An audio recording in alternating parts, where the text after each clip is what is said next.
Provisional merit list आता आलेली आहे। तुम्ही सर्वांनी तुमची रँक चेक देखील केली असेल। मग या रँकचा अर्थ काय आहे किंवा यावर्षी कट ऑफ वाढेल की कमी होईल? मग यावर्षी सीट इंटेक वाढला आहे, मग त्याचा काही परिणाम कट ऑफवर होणार आहे का? किंवा यावर्षी रजिस्ट्रेशन्स देखील खूप मोठ्या प्रमाणात वाढलेले आहेत, मग त्याचा काही इफेक्ट होणार आहे का? तुम्ही जे कॉलेजेस मागच्या वर्षीच्या कट ऑफनुसार सिलेक्ट केलेले असतील ते तुम्हाला यावर्षी नक्की मिळणार आहेत की नाहीत? मग या सर्व प्रश्नांची उत्तरे तुम्हाला या व्हिडिओमध्ये मिळतील। हा व्हिडिओ पूर्ण शेवटपर्यंत बघा। यामध्ये आपण मागच्या वर्षीची जी मेरिट लिस्ट होती आणि यावर्षीची जी मेरिट लिस्ट आहे त्या दोन्हीचं एक कॉम्बिनेशन करून आपण एक ॲनालिसिस करणार आहोत। या ॲनालिसिसवरून तुम्हाला एक समजून जाईल की तुम्हाला नक्की कोणतं कॉलेज मिळेल किंवा यावर्षी कट ऑफची स्थिती काय राहणार आहे। तर सर्वात आधी जर तुम्ही तुमची मेरिट लिस्ट किंवा तुमचा मेरिट नंबर चेक केलेला नसेल तर त्यांच्यासाठी इथे लेफ्ट साईडला चेक प्रोविजनल मेरिट लिस्ट म्हणून तुम्हाला ऑप्शन दिसेल। इथे तुम्ही क्लिक केल्यानंतर तुमचा जो काही EN नंबर आहे तो आणि डेट ऑफ बर्थ दोन्ही सबमिट केल्यानंतर तुम्हाला तुमची मेरिट लिस्टमध्ये मेरिट नंबर दिसेल। आता जो आपला महत्त्वाचा प्रश्न आहे तो म्हणजे मेरिट लिस्टचा आणि कट ऑफचा। तर यावर्षी नक्की काय स्थिती आहे कट ऑफची ही आपल्याला या PDF मध्ये दिसून येईल। या PDF मध्ये एकदम शेवटला गेल्यानंतर तुम्हाला समजून जाईल की नक्की यावर्षी रजिस्ट्रेशन्स किती झाले किंवा यावर्षी मागच्या वर्षीच्या तुलनेत किती जास्त रजिस्ट्रेशन झाले आहेत। इथे तुम्हाला क्लिअरली दिसतंय 2,02,784 यावर्षी रजिस्ट्रेशन झालेले आहेत कॅप राऊंडसाठी।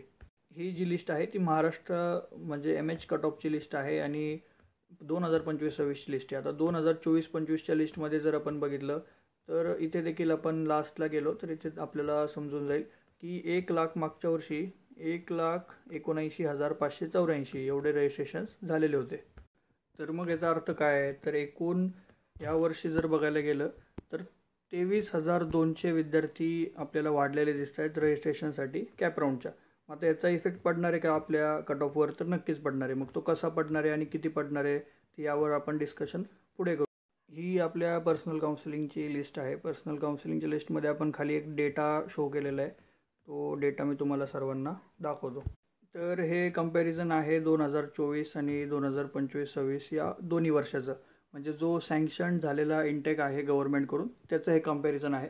2024-25मध्ये महाराष्ट्रामध्ये एकूण 353 कॉलेजेस होते कॅप राऊंड अंडर आणि 2025-26साठी म्हणजेच यावर्षी आता 364 कॉलेजेस झालेले आहेत। म्हणजे कॉलेज किती वाढलेत? 11 कॉलेज आपण यावर्षी वाढलेले आपल्याला दिसत आहेत। टोटल इंटेक जर बघायला गेलं तर 1,57,464 एवढा आपल्याला इंटेक मागच्या वर्षी बघायला मिळत होता। यावर्षी तो वाढवून 1,74,295 एवढा करण्यात आला आहे। तर मग आपण आत्ता इथे मगाशी काय बघितलं तर मुलं किती वाढले? तर मुलं किती वाढले तर 23,200 मुलं आपल्याला वाढलेले दिसत आहेत। मग याचा कट ऑफवर परिणाम पडेल, पण मग त्याचबरोबरीने सीट किती वाढल्यात हे देखील आपल्याला बघायला लागेल। तर मग सीट्स किती वाढल्या आहेत तर 16,831 एवढा आपल्याला इथे सीट्स वाढलेल्या दिसत आहेत। म्हणजे सीट्स तुलनेने कमी वाढलेल्या आहेत टोटल मुलांच्या रजिस्ट्रेशनपेक्षा। म्हणजे हे एक बेसिक लॉजिक आहे। रजिस्ट्रेशनचा जो आकडा आहे तो नक्कीच वाढला आहे आणि त्याबरोबरीने जेवढ्या सीट्स वाढायला हव्या होत्या तेवढ्या आपल्याला वाढलेल्या यावर्षी दिसत नाही आहेत। मग हे बेसिक लॉजिक आता तुम्हाला समजलंच असेल। या तुलनेने सीट्स जेवढ्या वाढायला पाहिजे होत्या तेवढ्या न वाढल्यामुळे यावर्षी नक्कीच कट ऑफ वाढणार आहे। मग आता हा कट ऑफ कुठला वाढणार आहे तर पूर्ण जे ओव्हरऑल महाराष्ट्रातले कॉलेजेस आहेत तिथला हा ओव्हरऑल कट ऑफ आपल्याला वाढलेला बघायला मिळेल।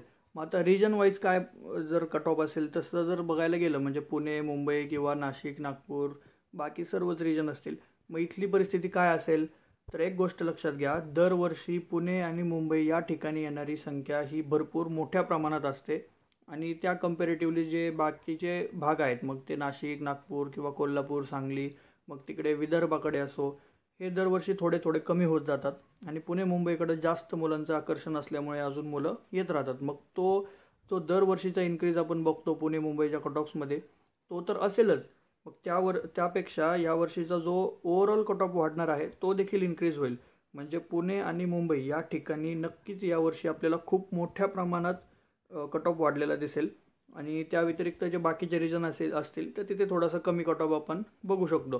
तर हा एक ॲनालिसिस होता आणि एक बेसिक लॉजिक होतं जे मी तुमच्यासमोर मांडलेलं आहे। आता पुढे काय करायचं किंवा काळजी करायचं कारण आहे का तर नक्कीच नाही आहे।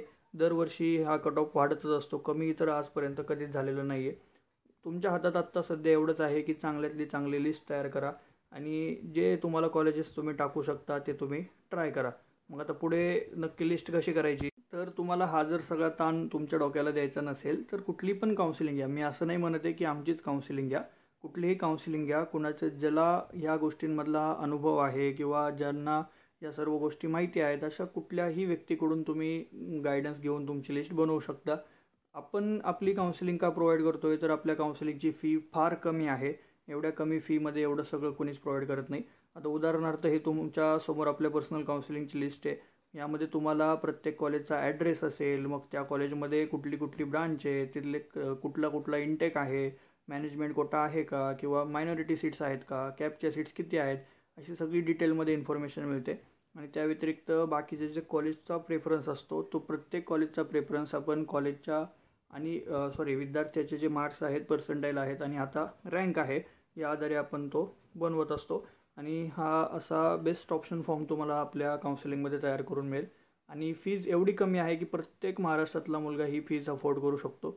जेवढी फी तुम्ही फॉर्म भरण्यासाठी द्याल ना त्यापेक्षासुद्धा कमी आपल्या काउन्सिलिंगची फीज आहे. त्यामुळे नक्कीच तुमचा जो ताण आहे ॲडमिशनचा तो इथे कमी होईल आणि तुम्ही ही काउन्सिलिंग जॉईन करू शकता. मग आता ही जॉईन कशी करायची तर या व्हिडिओच्या डिस्क्रिप्शन बॉक्समध्ये तुम्हाला व्हॉट्सॲप ग्रुपची लिंक दिलेली आहे. तो व्हॉट्सॲप ग्रुप तुम्ही जॉईन करा आणि तिथे आमचा पर्सनल कॉन्टॅक्ट मिळेल.